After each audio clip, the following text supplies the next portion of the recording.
지난번 시간에 본문 말씀을 통해서 내가 나의 택한 자와 언약을 맺으시는 하나님에 대해서 말씀을 전했습니다. 오늘 그 두 번째 시간으로 여전히 택한 자와 언약을 맺으시는 하나님에 대해서 이어서 말씀을 드리도록 하겠는데, 지난번 거를 잠깐 훑어보고 넘어가겠습니다. 우리 하나님께서는 반드시 세상 아무 사람하고 언약을 맺는 것이 아니고 반드시 당신께서 택한 사람하고 언약을 맺습니다. 성경책이, 이 성경책이 언약책인데요, 구약과 신약으로 나누어져 있잖아요. 이 언약은 세상 사람과 하나님께서 언약 맺은 사실이 없습니다.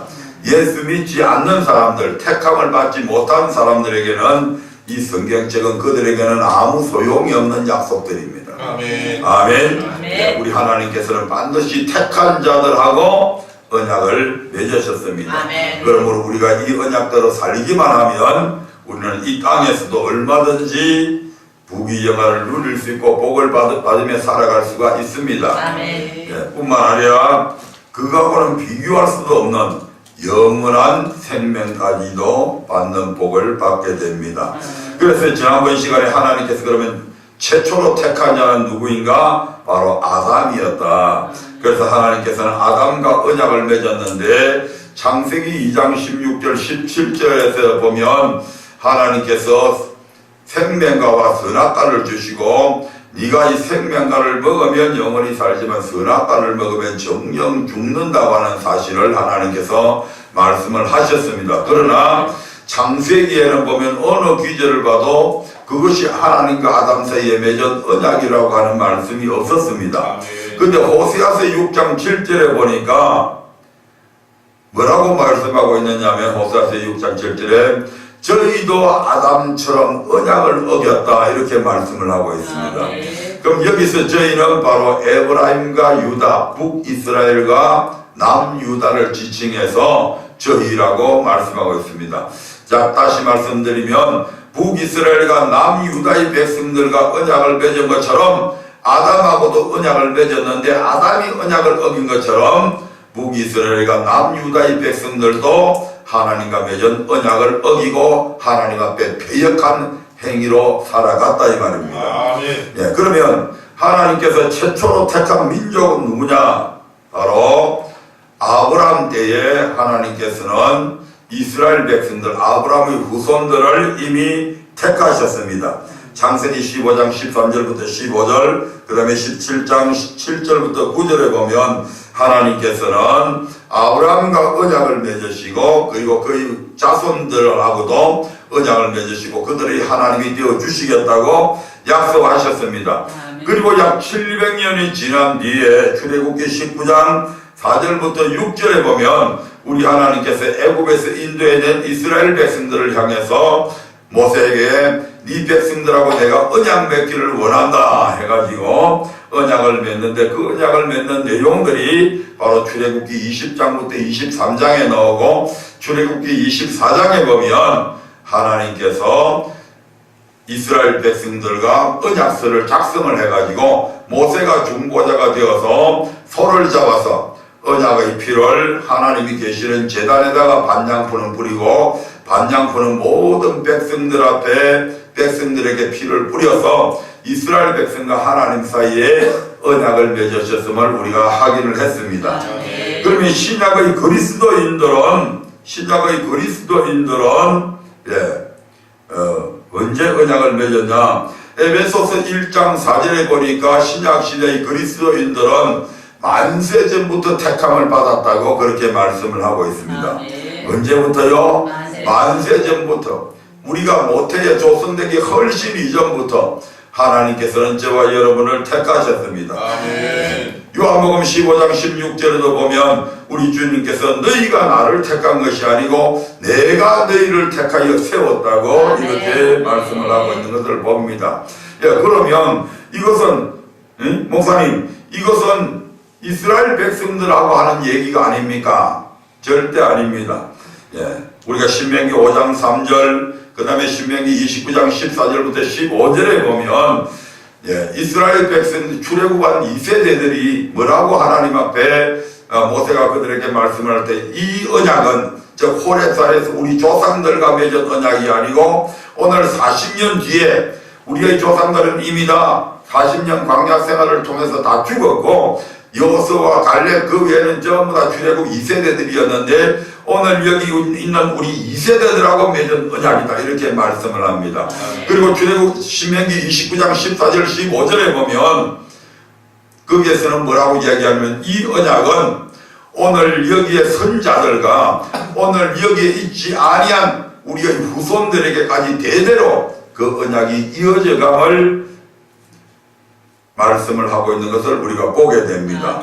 아멘. 그리고 신약시대에 와서 예수님께서는 마태복음 5장 17절부터 19절의 말씀에서 내가 율법이나 선지자를 폐하러 온 것이 아니고 완전케 하러 왔다. 그러면서 신약시대에 예수님께서 말씀을 선포하시고 그 말씀으로 오늘 신약시대를 살아가고 있는 신약에서 그리스도를 믿고 살아가는 우리들과 언약을 맺으셨음을 확증을 하고 있는 것을 보게 됩니다. 갈라디아서 3장 6절부터 9절에 보면 하나님께서 아브라함을 믿음으로 말미암아 아브라함을 믿음의 조상으로 세우셨잖아요. 그리고 아브라함처럼 예수 그리스도를 믿는 사람들 또한 아브라함의 자손이라고 얘기합니다. 다시 말씀드리면 이스라엘 백성들은 혈통적으로 아브라함의 자손이지만 저와 여러분들은 믿음으로 말미암아 우리의 믿음의 조상된 아브라함의 후손들이다 이 말입니다. 그래서 우리들에게도 똑같이 이스라엘 백성들과 맺은 하나님의 그 언약이 오늘 우리들에게도 그대로 적용되어진다고 하는 사실을 말씀을 드렸습니다. 그러면 오늘은 택한 자와 언약을 맺으신다고 하는 이 부분에서 그러면 택하신 목적이나 이유는 무엇인가? 하나님께서 우리를 택하신 목적이 있단 말이에요. 그럼 무엇 때문에 수많은 하나님의 창조물 가운데서 유일하게 사람과 하나님께서 언약을 맺으셨을까? 첫 번째로 하나님께서는 여기서 택하신 목적이라고 하는 것은 창조의 목적, 출애굽의 목적, 구원의 목적 이 말씀들과 전부 다 동일한 것입니다. 아멘. 하나님께서 우리를 왜 창조하셨는가? 창조의 목적은 무엇인가? 이사야서 43장 7절에 보면 이렇게 말씀을 하고 있는 것을 보게 됩니다. 이사야서 43장 7절에 보면 내 영광을 위하여 창조한 자들을 내게 오게 하라. 내가 그들을 지었고 만들었다 이렇게 말씀합니다. 같이 읽어보겠습니다. 이사야서 43장 7절 못 찾으신 분들은 화면을 봐주시기 바랍니다. 시작. 물은 내 이름으로 일컫는 자 곧 내가 내 영광을 위하여 창조한 자를 오게 하라. 그들을 내가 지었고 만들었느니라. 아멘. 하나님께서는 당신의 영광을 위해서 우리 인간을 창조했다고 그렇게 말씀을 합니다. 그래서 사람을 창조할 때에 사람에게 흙으로 만든 사람 속에 뭘 집어넣었다? 생기를 집어넣어서 사람을 영적인 존재로 만들었다 이 말입니다. 왜? 하나님께 영광 돌려야 되기 때문에 영적인 존재가 돼야 영이신 하나님을 알아볼 수가 있잖아요. 그래서 하나님께서 사람을 창조하실 때에 영적인 존재로 창조하셔서 하나님께 영광 돌리게 만드셨다 이 말입니다. 그래서 내가 내 이름으로 일컫는 자 곧 내 영광을 위하여 창조한 자들을 내게 오게 해라. 내가 그들을 지었고 만들었다고 이렇게 말씀을 합니다. 그러면 하나님께서 출애굽의 목적 이스라엘 백성들을 택하셔서 그들을 출애굽시키는데 그 택하신 목적이 뭐냐? 택하셔서 이스라엘 백성들을 출애굽시키는 목적이 뭐냐? 출애굽기 3장 12절의 말씀을 한번 보겠습니다. 출애굽기 3장 12절입니다.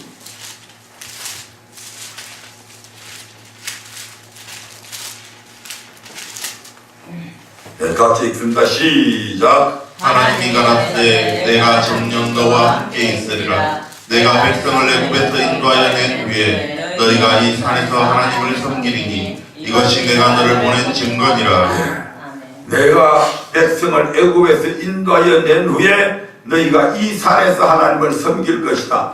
모세가 지금 시내산 광야에서 목동, 양을 양치기를 하고 있는데 하나님께서 그 시내산에 들기나무에 불이 붙게 해서 호기심에 찬 모세가 그곳에 갔을 때에 하나님께서 모세에게 이렇게 하신 말씀이죠. 네가 백성을 애굽에서 인도하여 낼 것이다. 그리고 네가 그들을 인도해내서 이 시내산에서 하나님을 섬기게 된다. 이렇게 말씀을 하시죠. 7장 16절에서도 이와 동일한 말씀을 하고 있는데 7장 16절 한번 보겠습니다. 7장 16절 시작. 그에게 이르기를 히브리 사람의 하나님 여호와께서 나를 왕에게 보내어 이르시되 내 백성을 보내라. 그들이 광야에서 나를 섬길 것이니라 하였으나. 아멘. 8장 1절도 한번 볼까요? 8장 1절 8장 1절 시작. 여호와께서 모세에게 이르시되 너는 바로에게 가서 그에게 이르기를 여호와의 말씀에 내 백성을 보내라. 그들이 나를 섬길 것이니라. 8장 20절도 한번 보겠습니다. 시작. 여호와께서 모세에게 이르시되 아침에 일찍 일어나 바로 앞에 서라. 그가 들로 나오리니 그에게 이르기를 여호와의 말씀에 내 백성을 보내라. 그들이 나를 섬길 것이니라. 9장 1절 보겠습니다. 시작. 여호와께서 모세에게 이르시되 바로에게 들어가서 그에게 이르라. 히브리 사람의 하나님 여호와께서 말씀하시기를 내 백성을 보내라. 그들이 나를 섬길 것이니라. 9장 13절 한번 볼까요? 시작. 여호와께서 모세에게 이르시되 아침에 일찍 일어나 바로에 앞서가서 그에게 이르기를 히브리 사람의 하나님 여호와의 말씀에 내 백성을 보내라. 그들이 나를 섬길 것이니라. 10장 3절 한번 보겠습니다. 마지막 10장 3절 시작. 모세와 아론이 바로에게 들어가서 그에게 이르되 히브리 사람의 하나님 여호와께서 말씀하시기를 내가 어느 때까지 내 앞에 겸비치 아니하겠느냐. 내 백성을 보내라. 그들이 나를 섬길 것이니라. 시간이 없어서 찾지는 않겠습니다만 신약성경 400년 7장 38절에서도 동일한 말씀이 나오죠. 자, 지금부터 3장 12절부터 지금 10장 3절까지 쭉 우리가 읽어봤는데 공통된 단어가 있습니다. 그게 뭡니까? 내 백성에게 보내라. 나를 섬길 내 백성을 보내라. 그들이 섬길 것이니라. 그들이 나를 섬길 것이다. 다시 말씀드리면 바로야 내 백성을 해방시켜라. 출애굽시켜라. 그리고 왜 출애굽시켜야 되지 않냐? 그들이 나를 섬겨야 되기 때문이다. 아멘. 그래서 우리 하나님께서 이스라엘 백성을 출애굽시키는 목적 자체가 하나님을 섬기는 데 있음을 우리에게 보여주고 있습니다.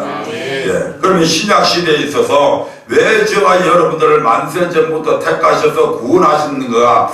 구원의 목적이 뭔가? 여러분과 나를 택하셔서 구원하신 목적은 뭔가? 마태복음 5장 13절부터 16절을 한번 보겠습니다. 마태복음 5장 13절부터 16절입니다.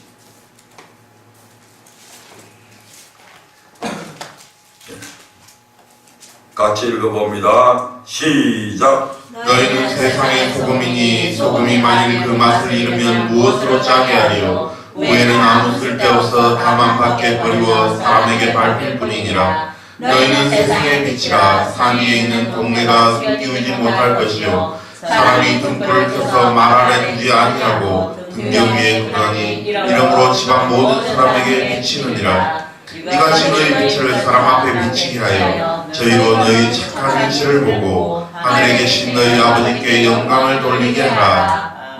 아멘. 예수님께서 마태복음 5장 1절부터 7장까지 산상수훈의 말씀을 하시죠. 그 산상수훈의 서두에 우리 예수님께서 산에 오르시니까 제자들이 거기 앞에 나옵니다. 그 제자들을 향해서 예수님께서 제일 먼저 당신 자신이 어떠한 분인가를 가르치시죠. 그래서 심령이 가난한 자는 복이 있나니 그들이 천국이 된 것이다.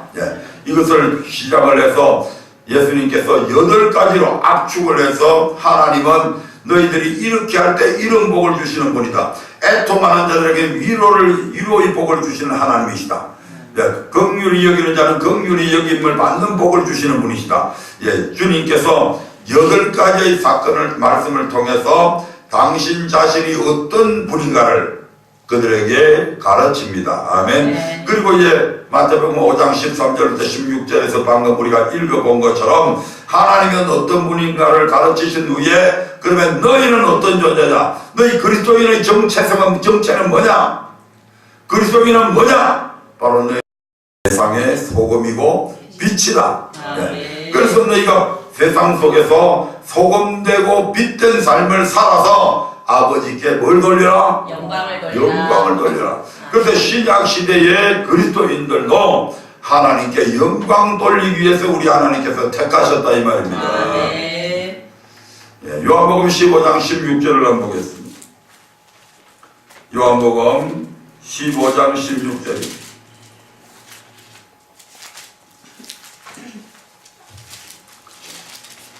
같이 읽어보겠습니다. 시작. 너희가 나를 택한 것이 아니요 내가 너희를 택하여 세웠나니 이는 너희로 가서 또 너희 가실이 항상 있게 하여 내 이름으로 아버지께 무엇을 구하든지 다 받게 하려 함이니라. 아멘. 너희가 나를 택한 것이 아니고 내가 너희를 택하여 세웠는데 그 세운 목적이 뭐냐? 너희로 가서 과실을 맺게 하고 또 너희 과실이 항상 있게 해서 너희가 과실을 맺게 하고 너희 과실이 항상 있게 해서 17절 한번 볼까요? 17절 시작. 내가 이것을 너희에게 명하면 너희로 서로 사랑하게 하려 함이로라. 사랑의 과실을 맺어라. 내가 너희를 택한 목적은 너희로 하여금 사랑의 과실을 맺고 그 사랑의 과실을 항상 맺게 하기 위해서 너희를 택했다. 아멘. 우리가 사랑의 과실을 맺게 되면 하나님께서 무엇을 받으셔요?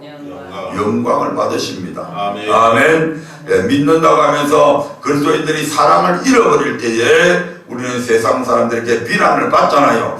그러나 우리가 사랑하게 될 때에 우리가 하나님께 영광을 돌리게 된다 이 말입니다. 아멘. 사랑하게 되면 거기에서 자동적으로 착한 행실들이 나타나잖아요. 소금되고 빛된 삶들이 나타나잖아요. 그래서 우리가 하나님께 영광을 돌리게 된다 이 말입니다. 아멘. 그러니까 영광을 돌리는 자들에게 16절 한번 더 16절. 그렇게 영광을 돌리는 자들에게 어떻게 한다고요? 아버지께 무엇을 구하든지 다 받게 하려 합니다. 아멘. 예수 믿는다고 해서 모든 것을 무조건 다 복된 것을 구하는 것 전부 다 주시는 것이 아니고 사랑의 과실을 맺는 사람들, 하나님께 영광을 돌리는 하나님의 백성들이 하나님 앞에 무엇을 구하게 될 때에 그들에게는 하나님께서 다 베풀어 주십니다. 아멘. 자, 이처럼 하나님의 택하신 목적은 하나님이 사람을 위해서 사람을 창조한 것이 아니다고 하는 것을 우리가 알 수가 있습니다. 창조의 목적에서도 출애굽의 목적에서도 구원의 목적에서도 하나님은 사람을 위해서 사람을 창조한 것이 아니라 하나님 당신을 위해서 사람을 창조했다 이렇게 말씀하고 있습니다. 아멘. 하나님이 어떻게 그리칠 수가 있어? 하나님이 너무 이기주의 아니야? 하나님 이것은 합리적인 그런 삶이 아닌데 이것이 불합리한 것인가? 결코 아닙니다. 아멘.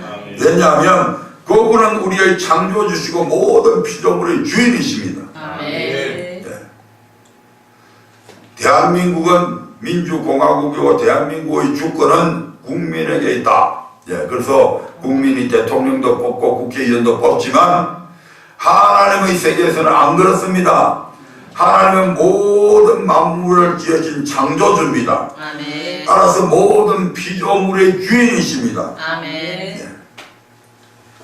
요한복음 1장 1절부터 3절의 말씀을 한번 볼까요? 거기에 보면 태초에 말씀이 계신지라 이 말씀이 하나님과 함께 계셨으니 이 말씀이 곧 하나님이시다. 그리고 이 말씀을 통해서 모든 것이 창조되었음을 말씀하고 있습니다. 같이 읽어봅니다. 시작. 태초에 말씀이 계시니라 이 말씀이 하나님과 함께 계셨으니 이 말씀은 곧 하나님이시니라. 그가 태초에 하나님과 함께 계셨고 만물이 그로 말미암아 지은 바 되었으니 지은 것이 하나도 그가 없이는 된 것이 없느니라. 아멘. 모든 것이 그분께서 다 지으셨다 이 말입니다. 그래서 시편 95편 1절부터 6절에 보면 시편 95편 1절부터 6절에 보면 하나님께서 온 우주 만물을 창조하시고 땅도 하나님의 것이고 산도 하나님의 것이고 이렇게 말씀을 합니다. 아멘. 같이 읽어보죠. 시작. 오라 우리가 여호와께 노래하며 우리 구원의 반석을 향하여 즐거이 부르자. 우리가 감사함으로 그 앞에 나아가며 시로 그를 향하여 즐거이 부르자. 대저 여호와는 크신 하나님이시요 모든 신 위에 크신 왕이시로다. 땅의 깊은 곳이 그 위에 있으며 산들의 높은 것도 그의 것이로다. 바다가 그의 것이라 그가 만드셨고 육지도 그의 손이 지으셨도다. 오라 우리가 굽혀 경배하며 우리를 지으신 여호와 앞에 무릎을 꿇자. 아멘. 모든 것을 하나님이 지으셨다. 네. 그러므로 우리는 마땅히 우리가 굽혀 경배해야 된다. 여호와 앞에 무릎을 꿇어야 된다.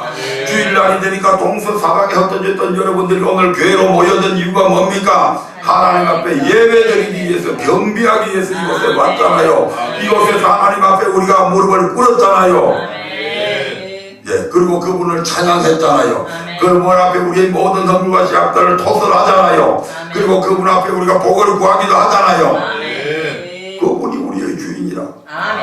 우리를 지으신 분이라. 그러므로 우리가 마땅히 그분 앞에 무릎을 꿇어야 된다 이 말입니다. 시간 없으니까 고린도전서 8장 6절의 말씀은 생략하도록 하겠습니다.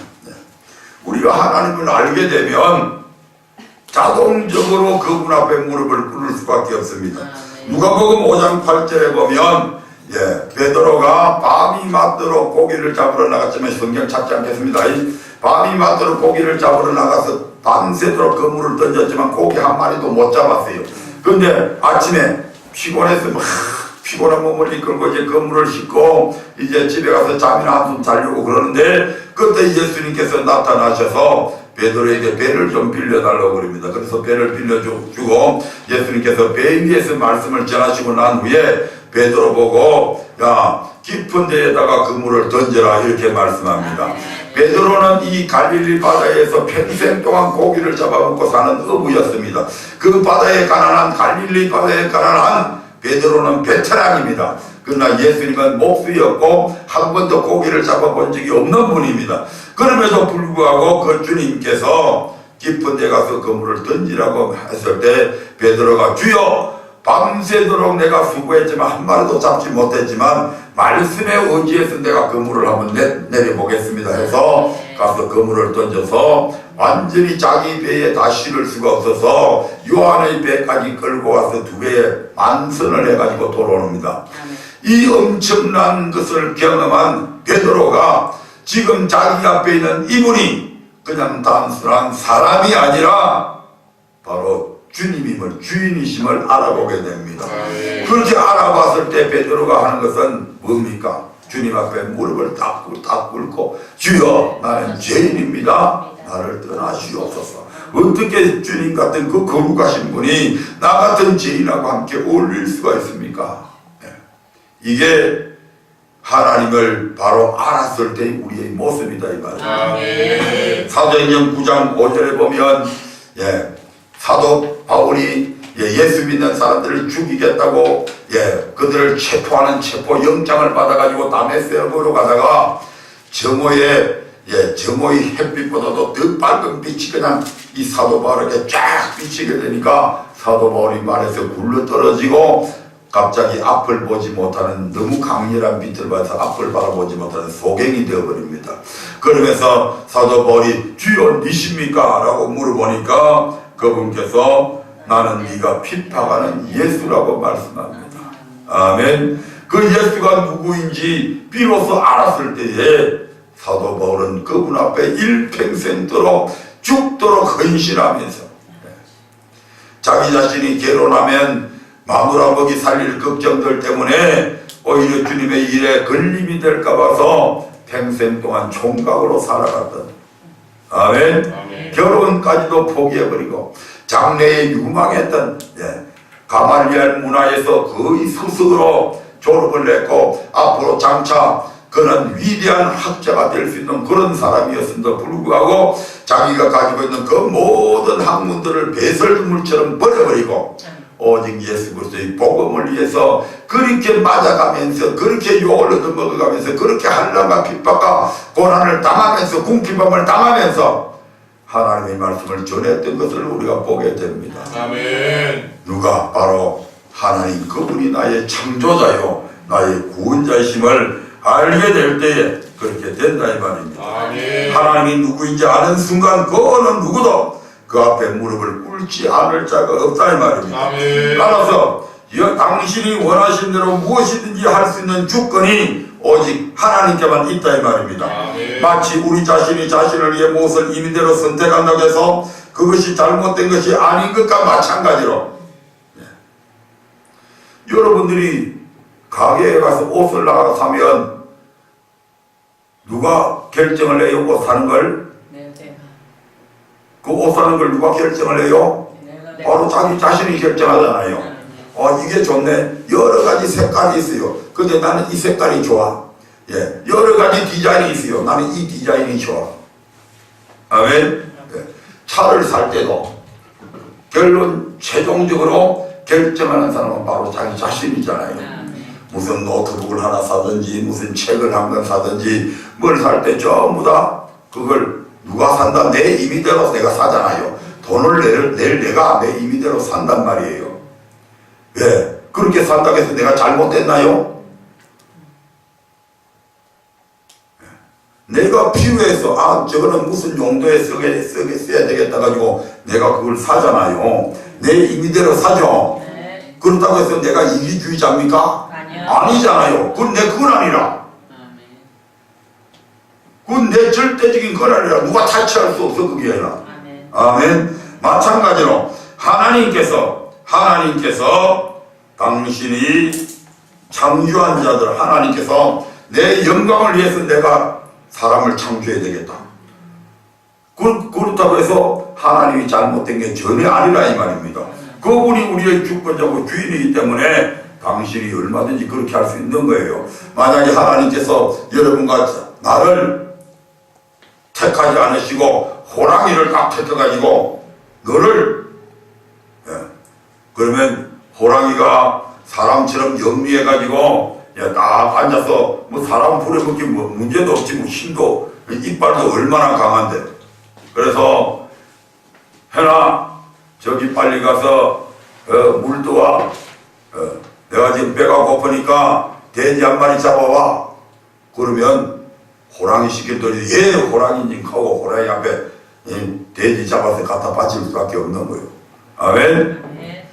이게 하나님의 주권이란 말이에요. 하나님께서는 다른 모든 만물들에게 그렇게 하지 아니하시고 유일하게 사람에게 그렇게 하셨습니다.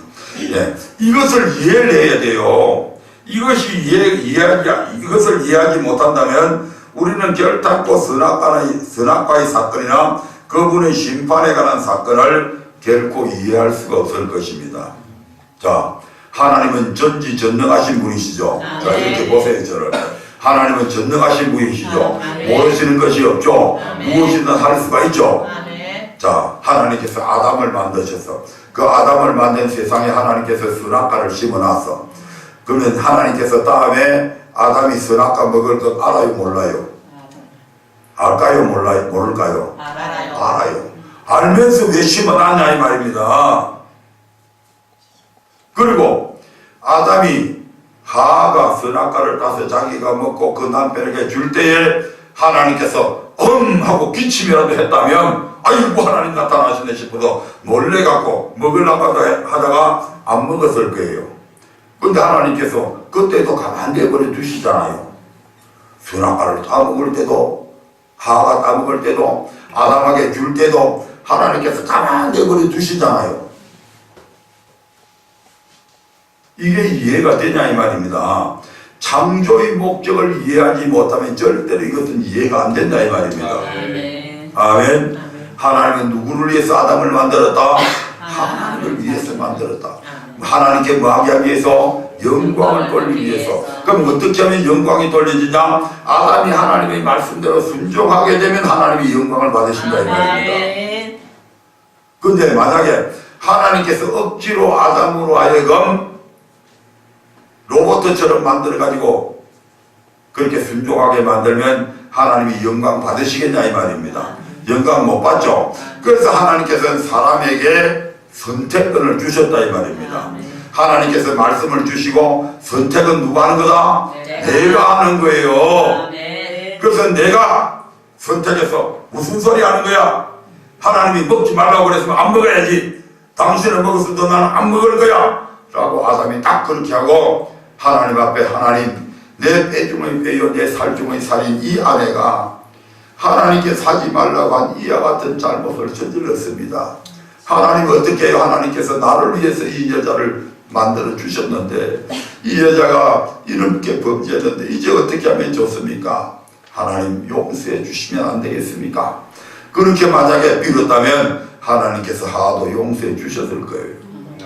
근데 똑같이 자기 하나님의 말씀을 안 듣고 아담이 이 말을 들었단 말이에요. 그것은 결국 누구의 말을 들은 것이다? 마귀의 말을 들은 거잖아요. 그래가지고 그러니까 하나님께서 프로그램을 시켜가지고 예를 들어서 하나님께서 딱 나타나면 아담이 로봇처럼 하나님 안녕하세요 반가워요 프로그램을 시켜서 그렇게 하면 하나님이 그 소리 듣고 기뻐하시겠어요? 기뻐하네. 왜? 하나님께서 그렇게 지금 프로그램을 시켜놔서 그렇게 하는 거니까. 장난감이지 그게. 그래서 하나님께서는 그런 방법을 안 하시고 사람에게 선택할 수 있는 권한을 주셨다 이 말이에요. 바로 그 선택을 통해서 우리가 영광도 돌릴 수 있고 하나님을 욕되게도 할 수 있다 이 말입니다. 하지만 영광 돌릴 수 있는 자들이 아담의 후손을 통해서 앞으로 나타날 것이기 때문에 아담을 그렇게 창조해 놓으신 거예요. 그래서 아담은 영광을 돌리지 못했지만 아벨은 영광을 돌리잖아요. 가인은 영광을 돌리지 못했지만 아벨은 영광을 돌리고 에녹도 영광을 돌리고 노아도 영광을 돌리잖아요. 하나님께서 그 아담의 후손들을 통해서 그들 속에 거룩한 후손들이 나오게 만들잖아요. 그래서 한 혈통을 정해 놓으시고 하나님께서 두 혈통이 아닌 아담의 혈통을 통해서 아담은 비록 실패했지만 그 후손을 통해서 하나님께 영광 돌리는 후손을 얻게 하기 위해서 그렇게 창조를 하셨단 말이에요. 이게 창조의 목적을 이해를 해야 이게 이해가 된다는 말씀입니다. 그리고 만약 우리가 그분의 창조의 목적이나 출애굽의 목적 또는 구원의 목적에 합당한 삶을 얻지 못한다면 어떻게 될까? 반드시 버림받게 됩니다. 반드시 버림받게 됩니다. 왜? 모든 물건에는 만드니가 의도하는 목적이 있습니다. 그런데 그 목적을 충족하지 못한다면 그것은 만드니에게 있어서 아무 쓸모없는 무용지물 즉 쓰레기에 지나지 않기 때문입니다. 어떤 필요한 물건을 살 때도 마찬가지입니다. 물건값을 치르고 구입할 때는 반드시 구입하는 용도가 있습니다. 아멘. 옷을 하나 샀어요. 계절이 바뀌어서 가을철이 되니까 춘추복을 양복점에 가서 멋지게 요즘 나오는 뭐 제 최고급을 하나 쫙 뽑아서 입어서 보너스도 나오고 그래가지고 근데 입고 얼마 있으니까 이게 툭 빠져서 그리고 뭐 구멍이 뻐끔뻐끔 났어. 그러면 그 옷 그대로 입고 다녀요? 버려요. 버리죠. 비록 비싼 값을 주고 샀을지라도 그게 내가 원하는 용도의 쓰일 수 있기에 부족하다면 결국 버리잖아요. 아멘. 볼펜을 하나 샀어요. 잘 노는 볼펜을 비싼 값을 주고 샀어요. 근데 쓰다가 보니까 안 나와. 그러면 어떻게 해요? 버리죠. 왜? 더 이상 글을 쓰기 위해서 이걸 샀는데 이게 글 쓰는 짓을 못하는 거예요. 그러니까 이걸 버리잖아요. 그거 버릴 때 여러분 양심에 가책 받아요? 아니요. 전혀 가책 안 받잖아요. 버리는 걸 당연하게 생각하잖아요. 내가 주인이고 내가 볼펜의 주인이잖아요. 근데 이게 내가 주인이 원하는 대로 지금 역할을 못하는 거예요. 그러니까 버리는데 그 볼펜을 버릴 때 아무 양심의 가치가 안 느낍니다. 만약에 그 볼펜이 사람처럼 생각할 줄을 안다면, 아니 언제 내가 조금 그래도 글 쓸 수 있도록 나올 때는 실컷 부려먹더니 이제 내가 글 좀 못 쓴다고 해서 나를 버려? 나를 실컷 이용해먹고 그냥 보관제로도 좀 해주지. 나를 버려? 사람이라면 아마 그렇게 생각할 수도 있을 거예요. 그런데 우리는 그걸 버릴 때 아무런 양심의 거리낌 없이 그것을 버립니다. 왜? 그것이 자기의 용도를, 필요함을 나타내지 목적대로 그게 이루어지지 않으니까 결국 버리게 되잖아요. 지금 한참 그 뭡니까 아우토반 그 차량들 막 니콜 사태 일어나는 거, 그 다음에 갤럭시 S를 막 비싼 돈을 주고 샀는데 그것이 막 배터리가 폭발을 한다든지 이렇게 되니까 막 삼성에서 참 그 가감한 결단을 잘 내렸어요. 그래서 전부 다 니콜 받고 반품 다 받고 새 것으로 교환해주고. 왜? 아무리 좋은 제품을 만들어도 결국 용도의 목적대로 목적을 이루지 못하면 그것은 쓰레기처럼 된다 이 말입니다. 바로 이러한 하나님께서도 우리를 창조하신 목적대로, 우리를 구원하신 목적대로, 이스라엘 백성을 출애굽시킨 목적대로 그들이 살지 못한다면 결국 나중에는 어떻게 된다고요? 버림받는다 이 말입니다. 그럼 버리시는 하나님이 불의하시냐? 절대 불의한 게 아니다 이 말이죠. 아멘. 자, 그런데 왜 언약을 맺냐 이 말입니다. 언약은 왜 맺어요? 왜 언약을 맺어요? 우리는 앞서 하나님께서 우리를 택하신 목적, 즉 창조의 목적, 출애굽의 목적, 구원의 목적에 대해서 배웠습니다. 바로 하나님을 섬김을 통해서 하나님께 영광 돌리는 것이라는 사실을 이때까지 배웠잖아요. 그런데 그 하나님을 어떻게 섬겨야 되는지 여러분과 저는 몰라요. 아멘. 인간이 어떻게 하면 하나님께 영광을 돌릴 수 있는지 저나 여러분들 모른다 이 말입니다. 오늘날 그 불교 대학 서울에 있는 불교 대학 있잖아요. 동국대학이나 그런 데 가면 불교학과 같은 데 들어가면 성경을 가르칩니다. 적을 알아야 백전백승한다나 아마 그걸 잘 배웠나 봐요. 그래서 우리가 그리스도인들을 이기려면 성경을 우리도 알아야 된다 해가지고 성경을 배웁니다. 그런데 그 사람들이 성경을 이해할까요? 아니요. 몰라요. 그 테두리만 알 수 있을 뿐이지 거기에 영적인 깊이들을 그 사람들은 전혀 이해하지 못합니다. 아멘. 왜? 그래서 만약에 그 사람들이 그것을 이해한다면 그들이 하나님 앞에 무릎을 꿇고 하나님을 섬길 수밖에 없어요. 아멘. 바로 우리 인간들은 하나님을 섬기는 방법을 전혀 알지 못합니다. 아멘. 그래서 하나님께서 우리 인간들에게 하나님을 섬기는 방법을 말씀해 준 게 언약이다 이 말입니다. 예를 들면 십계명 제1계명에 보면 나 외에는 다른 신을 내게 두지 말라 이렇게 기록이 되어 있잖아요. 그러면 만약에 하나님께서 이 법을 우리에게 주시지 않았다면 나 외에 다른 신을 섬겨도 되잖아요. 안식일을 거룩하게 지키라고 말씀하셨는데 만약에 그 법이 없다면 안식일을 더럽게 지켜도 아무 상관이 없잖아요. 안식일 안 지켜도 상관이 없잖아요. 그래서 언약은 뭐냐면 하나님을 섬기는 법이다 이 말이죠. 하나님을 섬기는 법을 하나님께서 말씀하시고 그 섬기는 법을 가지고 우리와 언약을 맺으셨다 이 말입니다. 그렇게 하면 나는 너희들에게 이런 복을 주겠다. 그리고 만약에 그 법을 지키지 못할 때는 너는 이런 저주를 받는다. 거기에 우리가 동의했잖아요. 아멘.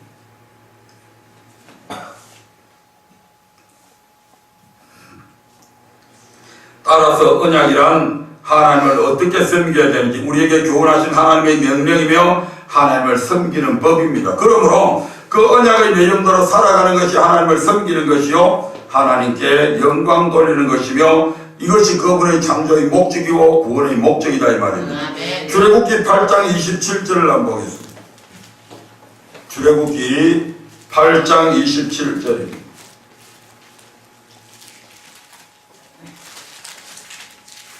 네, 같이 읽어봅니다. 시작. 우리가 사흘 길쯤 강야로 들어가서 우리 하나님 여호와께 희생을 드리되 우리에게 명하시는 대로 하려 하나이다. 아멘. 예, 하나님께서는 이미 출애굽기 5장 3절에서 사흘 길쯤 광야에 가서 여호와께 희생을 드리라고 이미 명령을 하셨습니다. 뿐만 아니라 명하시는 대로 섬기지 않을 때는 그가 누구든 상관없이 그들을 반드시 벌하셨습니다. 아멘. 네. 우리가 하나님을 섬기는데 많은 사람들이 자기 생각대로 섬겨요. 그런데 그렇게 섬기면 안 된다는 거죠.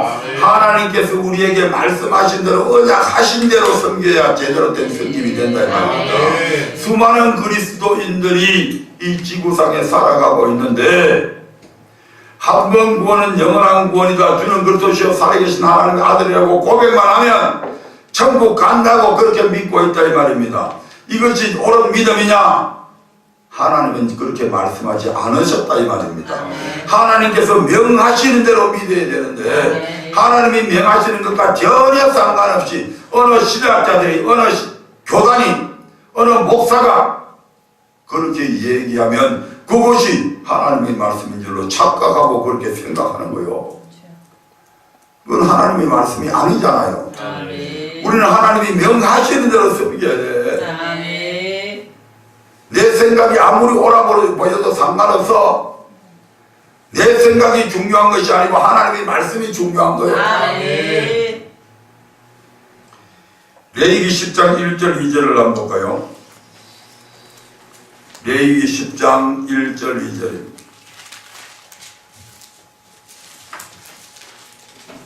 네, 같이 읽어봅니다. 시작. 아론의 아들 나답과 아비후가 각기 향로를 가져다가 여호와의 명하시지 않은 다른 불을 담아 여호와 앞에 분향하였더니 불이 여호와 앞에서 나와 그들을 삼키매 그들이 여호와 앞에서 죽은지라. 아멘. 아론의 아들이 모두 4명인데 그 중에 첫째 아들과 둘째 아들 나답과 아비후가 맡은 직분은 뭐냐면 하나님 앞에 향단에 불을 담을 때에 번제단에 불을 담아다가 그게 향단에다가 분향을 해야 됩니다. 그런데 이 친구들이 어떻게 생각하면 아니 이 불이나 저 불이나 똑같은 불이잖아. 그런데 번잡스럽게 저기 밖에 가서 번제단에 있는 불 꼭 가서 담을 필요가 뭐냐. 그냥 이 불 담아가지고 향 피우면 되지. 그래서 그런 하나님께서 명하시지 않는 불을 들였다 이 말입니다. 그러니까 하나님께서 어떻게 했어요? 여호와 앞에서 죽은지라 바로 죽기죠. 불이 여호와 앞에서 나와가 그들을 삼켜서 당장 그 자리에서 하염을 시켜버리잖아요. 1절 2절 다시 한번 더 읽겠습니다. 시작. 아론의 아들 나답과 아비후가 각기 향로를 가져다가 여호와의 명하시지 않은 다른 큰 불을 담아 여호와 앞에 분향하였더니 불이 여호와 앞에서 나와 그들을 삼키매 그들이 여호와 앞에서 죽은지라. 아멘. 내 생각과 상관없다니까요. 하나님이 명한 대로 안 하니까 하나님께서 죽여버렸잖아요. 네. 민수기 20장 8절부터 12절을 한번 볼까요? 민수기 20장 8절부터 12절입니다. 같이 한번 읽어보겠습니다. 시작. 지팡이를 가지고 내 형 아론과 함께 회중을 모으고 그들의 목전에서 너희는 반석에게 명하여 물을 내라 하라. 내가 그 반석으로 물을 내게 하여 회중과 그들의 짐승에게 마시울 지니라. 모세가 그 명한 대로 여호와의 앞에서 지팡이를 취하니라. 모세와 아론이 총회를 그 반석 앞에 모으고 모세가 그들에게 이르되 패역한 너희여 들으라. 우리가 너희를 위하여 이 반석에서 물을 내라 하고 그 손을 들어 그 지팡이로 반석을 2번 치매 물이 많이 솟아나오므로 회중과 그들의 짐승이 마시니라. 여호와께서 모세와 아론에게 이르시되 너희가 나를 믿지 아니하고 이스라엘 자손의 목전에 나의 거룩함을 나타내지 아니하므로 너희는 이 총회를 내가 그들에게 준 땅으로 인도하여 드리지 못하리라 하시니라. 모세가 뭘 잘못했어요? 모세가 뭘 잘못했어요? 반석을 명하라네 쳤습니다. 하나님께서 분명히 반석을 명하라고 그랬죠. 반석아 물을 내라. 그렇게 해서도 반석에서 물이 나올 거잖아요. 그런데 모세가 하도 이 백성들이 백성들이 그렇게 맨날 그렇게 하나님의 엄청난 기적과 이적을 보고서도 맨날 원망하고 불평하니까 아마 혈기가 났던가 봐요. 그래서 머리바 물가에서 백성들이 우리를 물이 없는 이곳으로 인도해 가지고 우리를 목말라 또 죽게 하려느냐 하고 막 원망을 하잖아요. 그러니까 모세가 하나님 앞에 기도하니까 하나님께서 모세 보고 야 반석을 명해서 물을 내면 된다 이렇게 가르쳐 주셨잖아요. 그런데 모세가 백성들을 이제 그 반석 앞에 다 모아놓고 참 보니까 지금 근 40년 가까이를 그들에게 교훈해주고 온갖 이적과 기적을 베풀어서 하나님의 살아계신 거 하나님의 전능하심을 그들에게 보여주고 그럼에도 불구하고 여전히 하나님을 원망하고 불평만 하니까 얼마나 화가 났던지 그냥 반석을 한 번도 아니고 그냥 두 번이나 그냥 내리쳐버려서 물론 하나님께서 물을 내는 주셨지만 이 사건을 통해서 모세가 유일하게 처음으로 여기 하나님의 말씀을 거역하게 됩니다. 아멘. 하나님이 명하시지 않는 일을 했다 이 말입니다. 그러니까 하나님께서 여태껏 그렇게 모세를 아끼고 모세를 위해서 그렇게 모세는 하나님과 거의 대면에서 얘기를 할 정도로 그렇게 위대했던 그 모세를 하나님께서 이 일 때문에 네가 네 백성들을 때리고 가나안 땅에 너는 못 들어간다 이렇게 말해버리잖아요. 아멘. 민수기 27장 12절 14절 한번 볼까요? 민수기 27장 12절부터 14절입니다.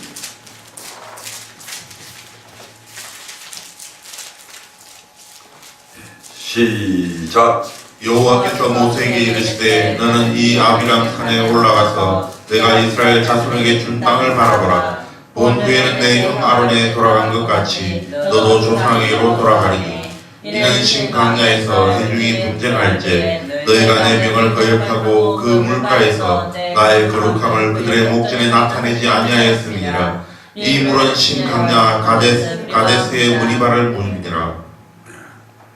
성경 좀 읽어라. 안 읽으니까 자꾸 엉뚱한 소리가 나오잖아. 엉뚱한 글을 보여. 그렇게 위대하게 쓰임받았던 이 모세, 그렇게 가나안 땅에 들어가고 싶어가지고 하나님 나 좀 가나안 땅에 들어가면 안 돼요 하고 하나님 앞에 부탁을 하니까 하나님께서 안 된다. 그래서 네가 가나안 땅을 보게는 해줄게.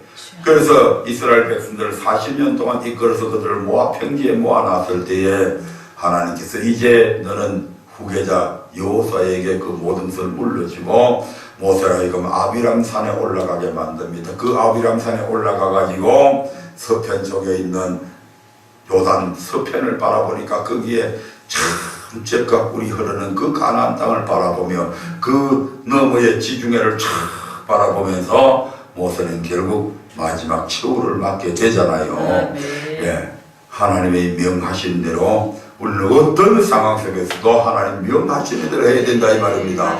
그렇게 하지 않을 경우는 하나님과 어떤 관계에 있다 할지라도 상관없어. 하나님께서 반드시 벌하신다 이 말입니다. 아멘.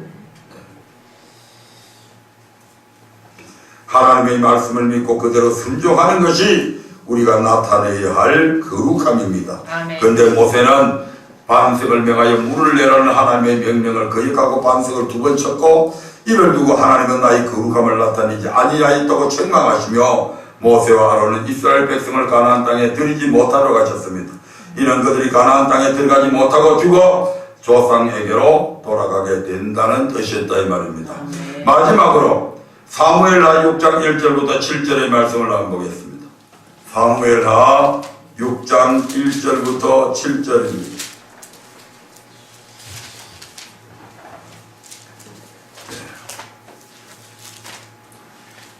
같이 읽어봅니다. 시작. 다윗이 이스라엘에서 뺀 후에 3만을 다시 모으고 일어나서 그 함께 있는 모든 사람으로 더불어 바알레 유다로 가서 거기서 하나님의 궤를 메어 오려 하니 그 궤는 그룹들 사이에 자정하신 만군의 여호와의 이름으로 이름하는 것이라. 저희가 하나님의 궤를 새 수레에 싣고 산에 있는 아비나답의 집에서 나오는데 아비나답의 아들 우사와 아요가 그 새 수레를 모으니라. 저희가 산에 있는 아비나답의 집에서 하나님의 궤를 싣고 나올 때에 아요는 궤 앞에서 행하고 아이가 이스라엘 온 족속이 잣나무로 만든 여러 가지 악기와 수금과 비파와 소고와 앙금과 재금으로 여호와 앞에서 주악하더라. 나본의 타작마당에 이르러서는 소들이 띵으로 우사가 손을 들어 하나님의 궤를 붙들었더니 여호와 하나님이 우사의 잘못함을 인하여 진노하사 저를 그곳에서 치시니 저가 거기 하나님의 궤 곁에서 죽으니라. 우사가 뭘 잘못했습니까? 우사가 뭘 잘못했어요? 자, 다윗이 이스라엘의 왕이 되고 난 이후에 하나님의 수레, 하나님의 궤가 블레셋 사람들에게 빼앗겼다가 이제 그것을 블레셋 사람들이 자기들이 막 신들이 막 죽어 자빠지니까 올려 보내잖아요. 그래서 이제 그 하나님의 궤가 이제 다른 곳에 있었단 말이죠. 예, 그래서 다윗이 이제 왕이 된 이후에 하나님의 궤를 다윗성에 모셔오려고 얼마나 지극정성을 다했는지 모릅니다.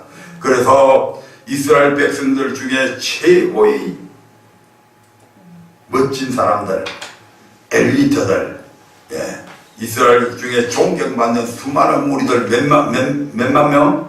3만 명을 그 중에서 뽑았다고 얘기합니다. 아멘. 예, 그래서 3만 명을 뽑고 수많은 악기를 동원을 해서 그 다윗 하나님의 궤를 모셔오려고 가깝게 수레도 새 수레를 만들고 큰 힘 있는 항소가 끌게 만들어서 그렇게 해서 그 여호와의 궤를 모시오기 위해서 갔다 이 말입니다. 엄청난 큰 행사고 잔치였죠. 예. 그래서 하나님의 궤를 새 수레에 싣고 앞에는 아요가 뒤에는 우사가 이 레위 지파들이 그 하나님의 새 수레를 끌고 이제 다윗성으로 지금 오는 중입니다.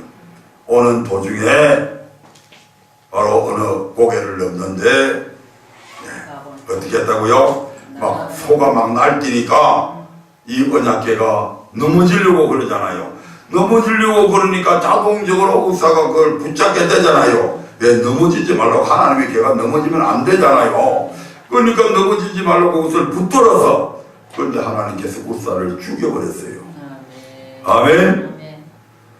우사가 도대체 뭘 잘못했나 이 말입니다. 근데 하나님은 죽였어. 우사가 분명히 잘못했다고 그랬어. 근데 여기서는 잘못했다는 게 어디에서 있는지 안 나옵니다. 왜 저 역대상 15장 12절 13절의 말씀을 한번 보겠습니다. 역대상 15장 12절 13절입니다.